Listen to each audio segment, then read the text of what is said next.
Hey everyone, Happy New Year's. It's January 1st, 2026. So we're in 2026 right now.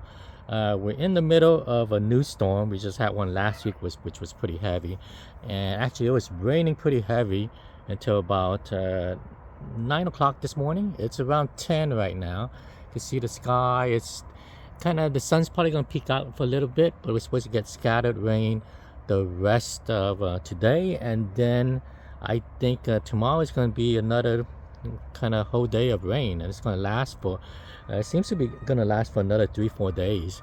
So this storm's going to be lasting quite a long time, so we'll see how it goes. I hope you guys are doing really well with your trees. It's been kind of windy. I haven't had any wind damage, so I've been pretty lucky. But there's folks that has had wind damage on some of the other trees and stuff, so just kind of make sure you kind of brace some of your stuff if it's not looking too well. So keep that in mind. So unfortunately, this is seems like a pretty rough winter so far. So if you guys haven't been through one of these, it's gonna be hopefully you don't have too much issues with rootstocks dying or just like dieback on limbs and stuff like that. But that kind of stuff usually happens after winter, after all the rain and all the cool weather. When it warms up, then you start seeing your plant decline. So but right now it's you won't see it for the most part.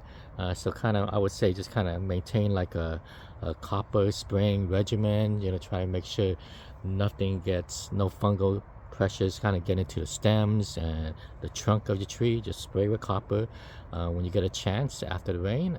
Besides that, that's all I could give you advice on that. I think the last 12 to 15 years, it's been pretty dry in terms of our winters.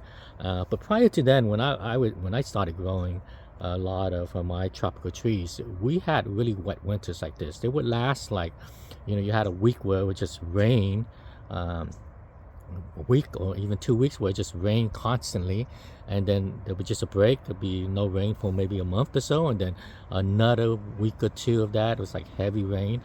We haven't had that, I would say, for the last 15 years, but it seems like we might be getting back into that cycle, right? So that cycle of really wet, rainy winters. That's what it feels like. 2023 was like, kind of seeing that for the first time. That was a really weird winter too, with the frost and everything, and snow in some parts of Los Angeles. But even after that, felt like it was getting more wet in 24 and 25. Now we're in 26, and this is pretty wet winter. So gotta keep that in mind, because it's gonna matter how you care for your trees, and especially rootstock and everything like that. So just kind of, hopefully, guys keep that in mind. If you guys do run into some setbacks this year, don't be disappointed. You can always kind of make another go around in the next year with it. All right, let's kind of take a look at my 2019 Laverne Manila rootstocks. Lots of things are kind of sending out some mixed blooms or blooms. Only a few things I've had has sent out some full blooms so far. It's been a kind of weird November, December, cold spells followed by really hot weeks. So lots of the blooms has still been kind of mixed. I kind of expect this up until probably January, February, when you start getting full blooms. But let's take a look at them, and you can kind of see how they look like in this kind of weather. Most of them are pushing, but it's just kind of really beat up with either wind damage or fungal damage, right? So let's take a look at some of this. This is the variety Dolores right here. I have a pretty decent sized graft on this, because I grafted this, I would say, about 3 years ago. It's probably going on to its 4th year. It blooms every year. It does have a bit of an issue setting fruit, at least here in my area. It seems to be a bit more fungal prone to fungal, and also like powdery mildew. So all kinds of fungal powdery mildew. The stems are looking really nice right now, but I've had at times where the stems had I don't know what it was. It was like kind of like these bump on them with some kind of disease. So it's had a lot of challenges, right? But I had the fruit this year. It was a really good fruit very top quality fruit.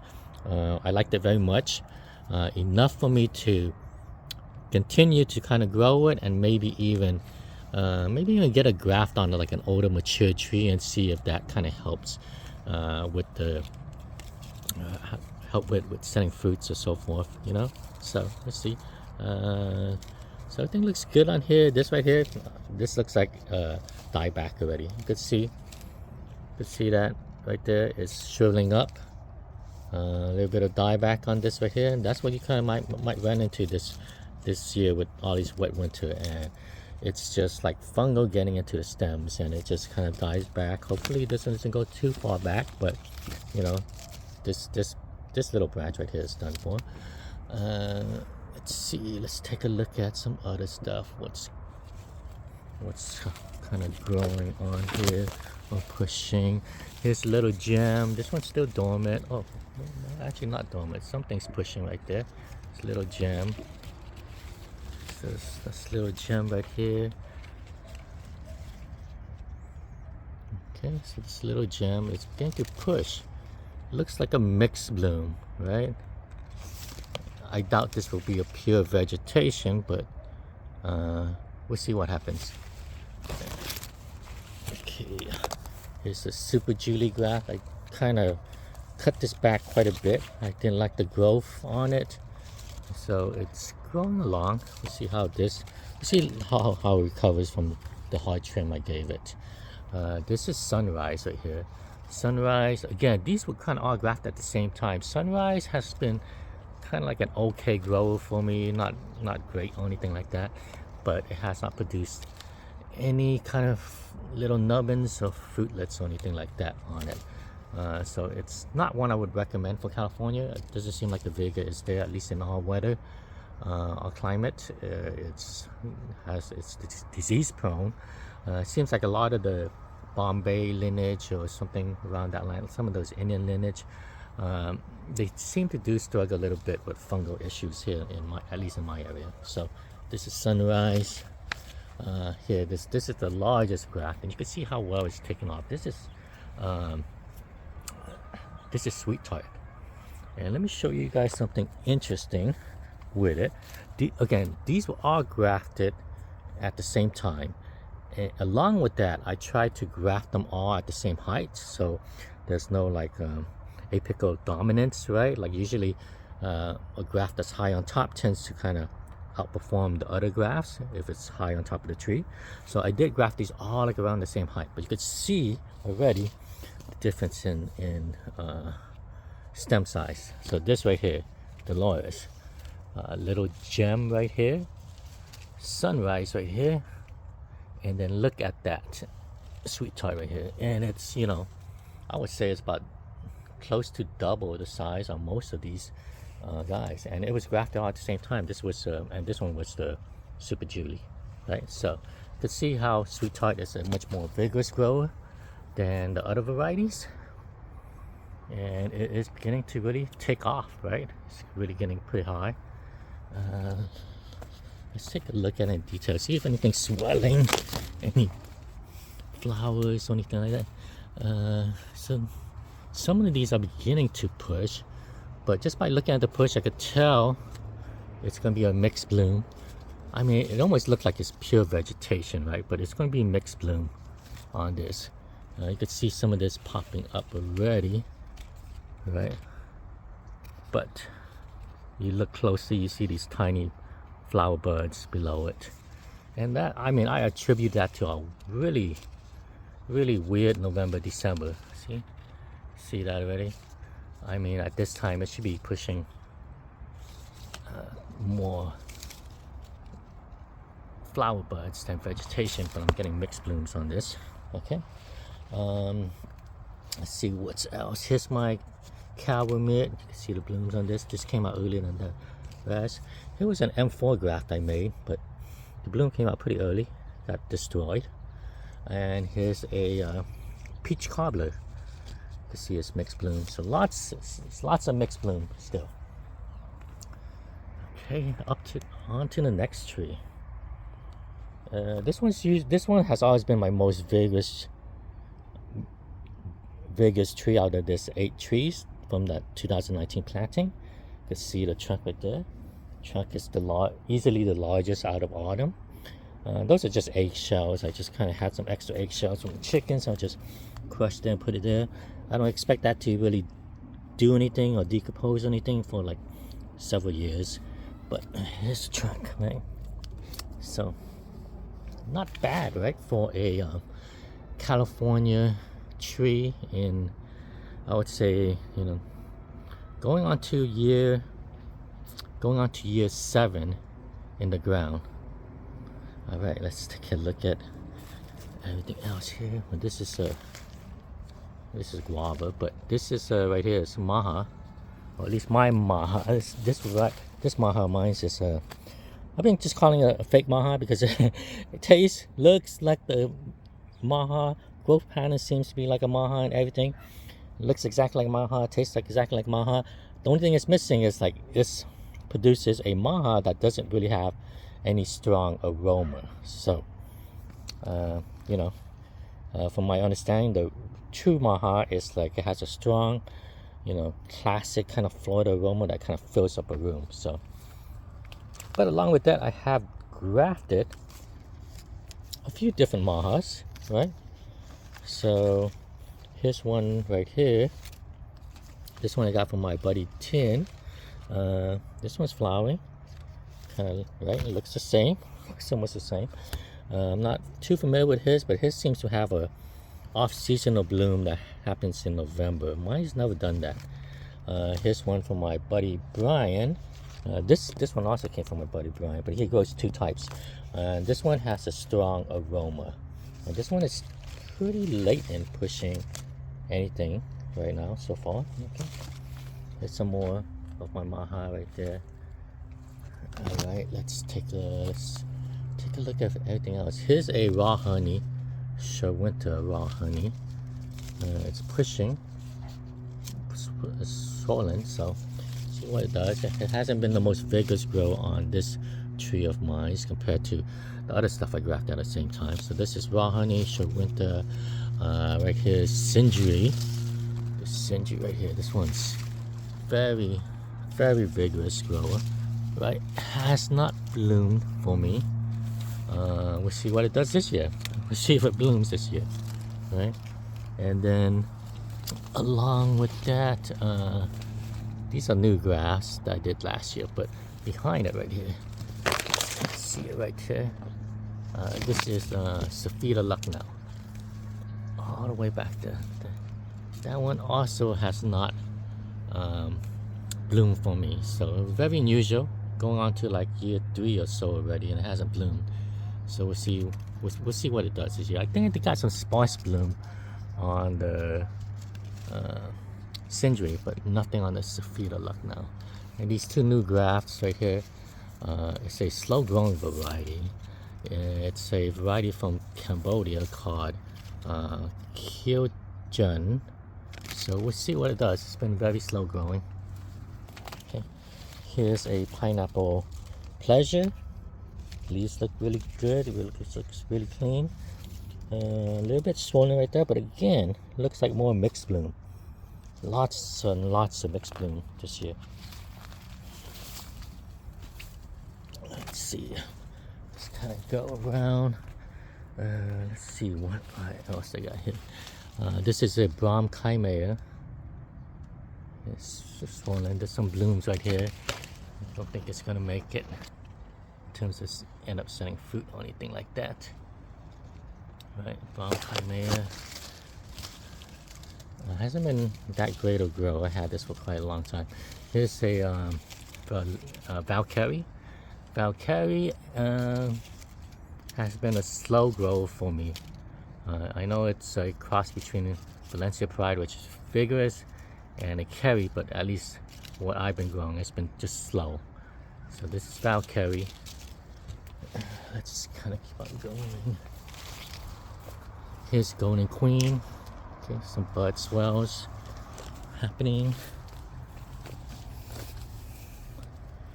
Here's a buttercream.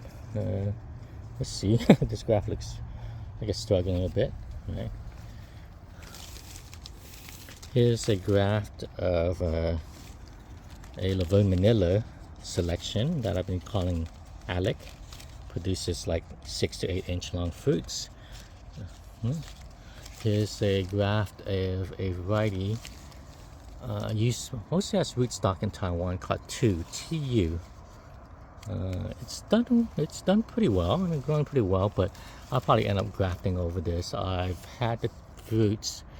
It's supposed to be a pretty good pickling mango, but I had it as a green sour mango. I didn't quite like it as much as the texture on it and stuff. So I'll probably keep it, but not really gonna have any more grafts of it going forward.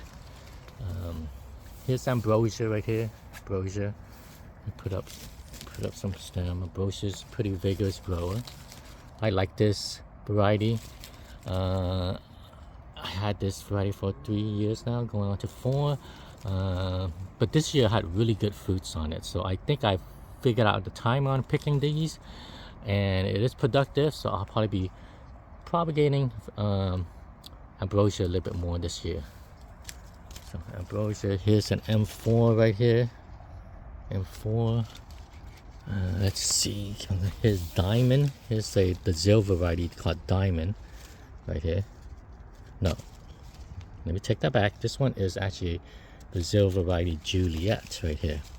Juliet is a dwarf grower, right? I mean, I grafted this on several spots, and it's a slow grower, but I grafted this onto a much more mature tree, and I have liked the growth on that. Like my 20-plus-year-old Altafa rootstocks, it has grown really well, producing pretty thick branches, and we'll see what it does on those.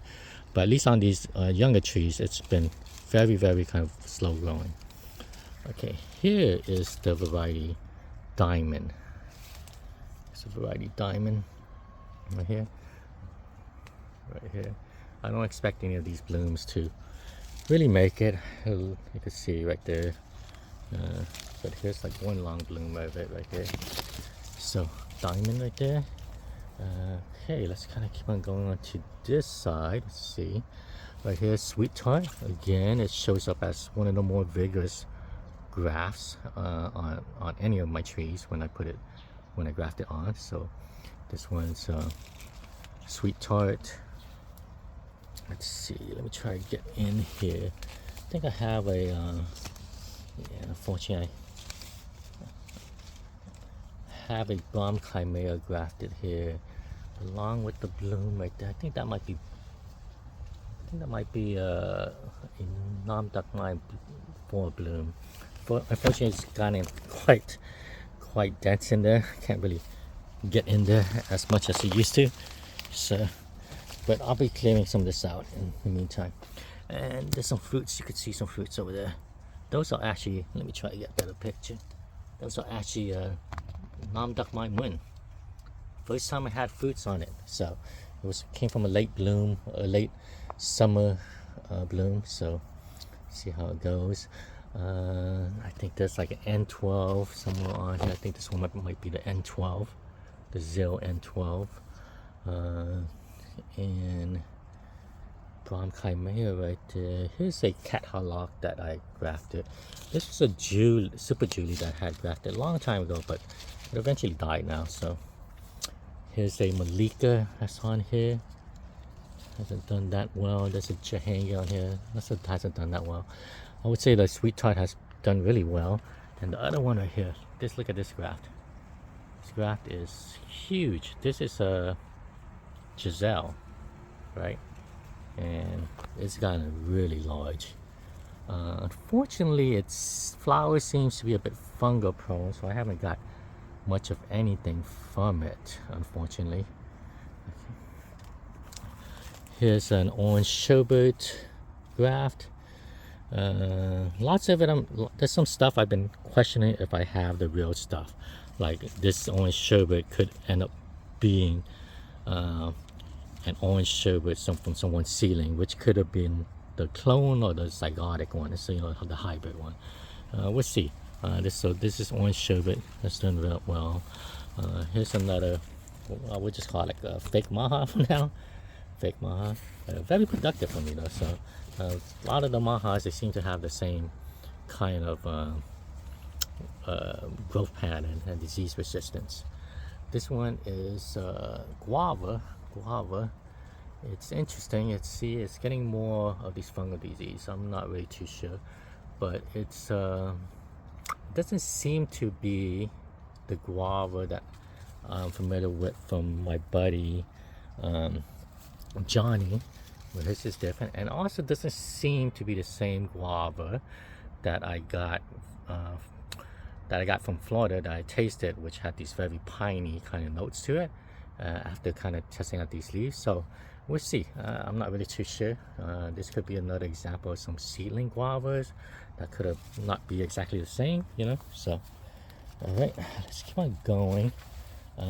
This tree has struggled for me for several years now. It used to be one of the better growers, but I actually just butchered it, right? Like I kept on grafting over it, kept on failing, and then ever since it's kind of been behind the rest of the other varieties.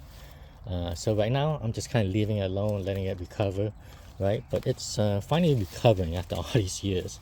So this is a little gem that's taken. Here's part of the rootstock. I might graft something onto this. Here's a Thai variety called Tom Pecan. I cannot find any information on this. So if you guys know any information on this, let me know. But it looks like it's about swollen, about to bloom. This looks like a much more flower heavy, you know, push than some of the other ones, which has looked, some of the other varieties which has looked more like vegetative or mixed, right? So keep on going. Here is another one. Here is St. Maui. St. Maui.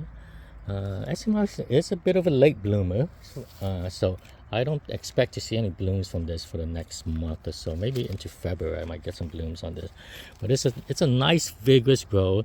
It's a little bit weepy when you don't prune off enough of the branches, but it's very vigorous. It's a vigorous grower. So this is St. Maui right here. Here's a Calumet on mine. Here's a Dolores. No, this is a Ceci Love. Here's Ceci Love. I did had a Ceci Love fruit this year from my tree, and you know what? That thing tasted exactly like a sweet tart. And my understanding is sweet tart is a came from a Zill. Came from the Zill breeding project, and it was a zinc. It was a Zill Indo-Chinese seedling, and my understanding about sweet tart, my understanding about Ceci Love is that came from a Kerry seedling. So that came from a Kerry seedling, and possibly with a zinc maybe parent. I'm not really too sure what they said on that, but it kind of led me to believe that sweet tart is probably sweet tart. And this is Ceci Love, but sweet tart itself is probably a Zill Indo-Chinese crossed with a Kerry, because that would make a lot of sense. They kind of seem to have the same exact flavor profile. Like if you didn't know it, I would have thought it was the same fruit.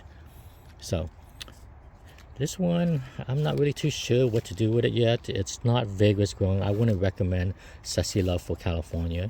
It's probably something Florida would take much more advantage of because of the slower growth on it, but at least in California it is too slow growing and a bit disease prone, maybe because of the lack of vigor. I might graft this onto a one of my mature autofo rootstocks just to see what it does on that, you know, see if the older age, you know, rootstock would kind of give a bit more vigor and disease tolerance. But in terms of growing here in California, I don't recommend to you guys to grow Ceci Love. Just grow a sweet tart. You have much more success with a sweet tart. Here's a variety called Phalon from Thailand. It's a green eating Thai variety, and I've been experimenting with a lot of the Thai varieties, the green eating ones. I have probably over half a dozen of them. They all really don't grow well here, or lack the vigor, lack the disease resistant. But out of everything I experimented with so far, I would say Verne has seemed to have the most promise. Even though it's right now it's blooming way too early right now, it seems to have a bit more vigor than the rest of the other stuff I've grown. So it seems to push out a bit more vegetation.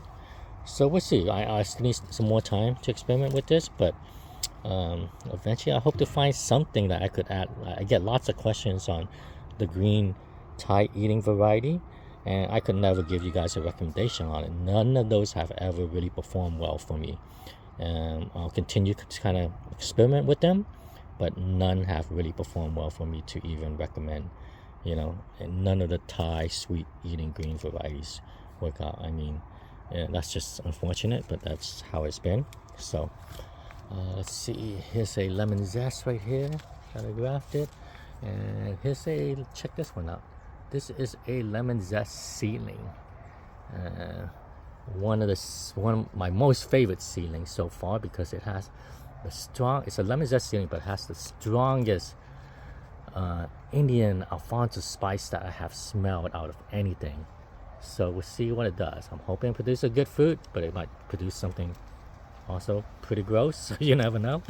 But I at this point I have several backups of it in case I lose the original tree, so I'm not too worried now.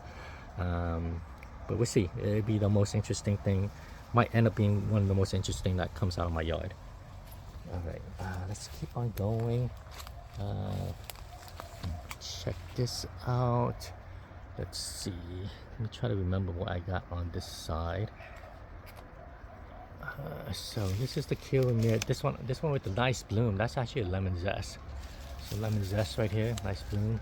There's another M4 graft right there. M4 is an okay grow. It's not that vigorous, but it's an amazing. It might be a productive kind of variety here. So this right here is a Hindi Bessanara, an Egyptian variety right here. Let's see. Here's a Dupree Saigon. Look at this thing. It's always been pretty disease prone by me. So Dupree Saigon right here. Right here, I think there's some more mixed blooms that's coming out right here. That right there is a Calvamit. This is a Calvamit. Let's see. Here's a Bombay. The Bombay, same thing. Bombay's always been kind of disease prone here. I could have probably prevented some of this if I was spraying every couple of weeks of copper and stuff, but I haven't. Most of my blooms has looked like this.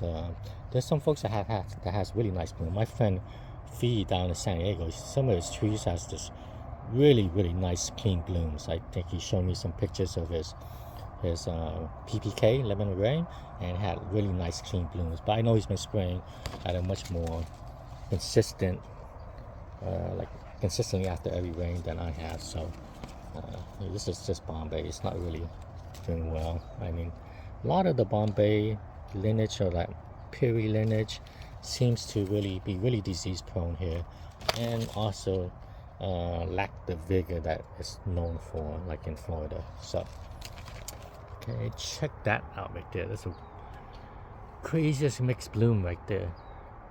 So that is a Golden Queen. Look at it. That's a crazy mixed bloom. That is probably like 1.5 feet of growth. Right, so that's Golden Queen. It's producing a bit more mixed blooms right here again. Sending out some more. There's some more Golden Queen mixed blooms. And this part of it didn't. This part of it pushed out. Lots of mixed blooms. So that's Golden Queen. I have right here a Zebda. Zebda right here. Buds are swelling, but again, look at this. It's not a clean bloom. Has some vegetation in it. I have a tiny fruit cocktail right here. I grafted this at the same time as Zebda and Hindi Bessanara, but it is a very slow grow. I'm gonna try to give it a much more prime spot than the rest of them, but it's look at it. It's not really done anything. All right, seedlings. Here's my cack and Super Julie. The cack is swelling. It's been swelling like this for quite some time, and if it did push out, it's something like this, mixed bloom. So cack on the bottom right here, Super Julie on the top. Right, you could see the Super Julie has a bit of a lighter color than the cack. Easy to kind of tell them apart because the Super Julie has these kind of reddish stems. Cack has a very yellow kind of stem, like you can see just from the leaves. Look how yellow this is, and then look how reddish these stems are. So that's Super Julie. This is cack. Look, the wind's been pretty rough. Even like little tiny stems has been breaking off. So yeah, so far this has been only cack and Super Julie. I'm not sure if I'll graft any other varieties onto it. I might just kind of leave it alone. We'll see how it does. Alright, let's take a look at this Florigon right here. I got one fruit off of it last year, so I liked the fruit. It was pretty good. It was surprisingly very good. So this is Florigon. Unfortunately, though, it's not productive here for me. I mean, it just doesn't, catches all sorts of diseases, and you can really see it from here. Here's a Juliet right here. It's blooming. Here's a lemon zest. Oh, and here is a Maha that I grafted last year. Look at it. It's growing nicely. I think this Maha is going to take off. Look at the stem on it. Look at the leaves on it, right? How long that leaves is. Like, it's huge. And then look at the stem on it. So that's the Maha, or the fake Maha, which are one of the many Mahas out there, right? I grafted some seedling varieties onto here, so we'll see what this does. I'm really interested. See what it does. This was like a seedling lemon zest right here. Seedling M4. I'm not sure if it's a clone or not on this. Another seedling M4. Not sure if it's a clone or anything like this. And a seedling Kerry right here. So let's see. Here's my gram. My gram has it's one of the most vigorous grower, but it has struggled. It has struggled a little bit. In terms of growth. But look at this. This looks like this might be almost pure vegetation, but I'm pretty sure it's going to be mixed bloom. We'll see. Well, guys, I mean, that kind of covers everything. Now I want to put in a little bit of plug for, if you guys have lasted this long to the video. I want to put in a little bit of plug. A group of friends of mine, if you guys know John the Builder, and some other backyard mango experts who kind of helping out put together a Facebook group. Put together a Facebook group that's gonna hopefully be able to answer your questions more timely. I mean, you guys will always feel free to email me any questions, right? But sometimes it takes me a bit longer to kind of get to it. But the Facebook group itself is called Backyard Mango Growers, and I'll put the link down there. You guys feel free to join it. I'm occasionally on there. I'll be answering questions down there. But if I'm not able to answer, John the Builder, he's on there too. A group of our other friends like Tien and Fee and stuff. A lot of these other experts that would be able to help answer you guys any questions. So okay, so well, guys, I'll put those links down in the video. If you guys watch this to the end, feel free to join that group if you guys haven't. And those guys are great. We'll be able to give you guys some answers on more directions for California growing mangoes versus how you should treat them, at least in terms of growing here in California. All right, guys, well, that's about it. Thanks, everyone.